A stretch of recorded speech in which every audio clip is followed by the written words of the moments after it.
Topping some national headlines right now, stocks on Wall Street remain quite volatile over President Trump's ongoing trade war. Matter of fact, let's go ahead and take a look at the stock market right now. It stands at 1212 here in the Charlotte area. Stocks up just under 300 points, almost up a point in all, 1 percentage point. There have been some moderate gains after the president suggested there could be a chance for a tariff deal with China. NBC's Garrett Hake has the very latest. Trade war confusion. China pushing back after President Trump indicated that the U.S. is negotiating with the world's other biggest economy. We are going to have a fair deal with China. It's going to be fair. Are you talking to them actively now? Actively. Everything's active. Mr. President, has there been any direct contact between the U.S. and China on trade at all? Yeah, of course.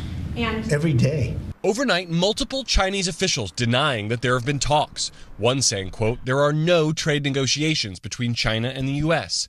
Any claims about progress are unfounded. Another adding, quote, if it's a fight, we will fight to the end. If it's a talk, our door is open.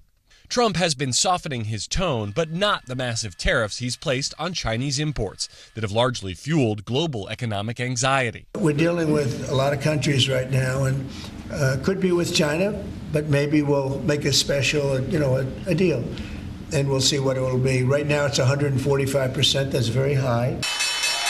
While still down significantly from post-inauguration highs, the market's creeping up Wednesday, closing higher for a second straight day, with investors buoyed by the White House's optimism that a trade deal to lift the tariffs could be struck with China. The White House now facing both economic and political pressure over the Trump tariffs.